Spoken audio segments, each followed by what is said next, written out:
In this episode, we will cover the various tools available to students when doing a demonstration. Demonstrations are schematic illustrations that you will occasionally have to create as part of your course. Some demonstrations have to be done simply to increase your mass in regards to the course and understand it better, but some will have to be submitted to an instructor for checking. We will go through all the tools, but if you need some additional information, you can click on the eye icon right here to view some animated slides. Let's go through all of the tools step by step. Currently on screen are just random doodles, so we can show how to interact with them.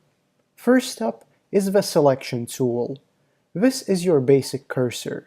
You can click on a shape to select just one, or drag to select multiple. Once you have selected a shape, you can drag it around, rotate it, stretch it, change its size, and mirror it. If you then right-click it, you will have even more options available. Delete. This will delete the selected object or objects. This is important because if you press the trash icon over here, it will delete the entire scene, not just the object. You can copy and paste objects, but you need to first copy something for the paste option to become available. Bringing an object to front or back is useful when you need to have one object appear on top of another. You will need to click away for the change to become visible. Next, the pointer tool. This tool is available both now and after you have finished and submitted the demonstration. Both you and instructors can use this tool to highlight specific areas in the demonstration. This is useful if an instructor inquires about some part of your demonstration in more detail. Next up, the pencil tool. You can use this slider to change how broad the line drawn will be. And you can use this icon to change the color. To stop using the pencil, simply click on the selection tool again. Next, labels. Just like in non-virtual demonstrations, you can use labels to clarify what objects are supposed to represent.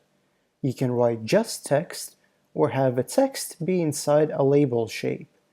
Just like drawn shapes, you can turn them and move them around as much as you wish. The other icons here are simply different categories of stickers that you can interact with, just like you would with drawn shapes. Move, change size, rotate. Particularly notable are the emoticons, which you can use in conjunction with the human stickers to add some emotion. If you make a mistake, either drawing something by accident or moving an object when you didn't mean to, you can simply press the undo button. If you change your mind, you can press the redo button. Then there's the previously covered trash icon. Remember, this deletes the whole scene, not just your selected shapes. And finally, as previously mentioned, the eye icon for some help. Last, but definitely not least, it is important to know that what you can see here is just one scene, and you can have multiple. Mouse over to the Scenes icon and click Create next to it. Now you have another blank scene. If you would like to illustrate a gradual change, you can also duplicate your existing scenes from here and change the order that they appear in by clicking on these arrows.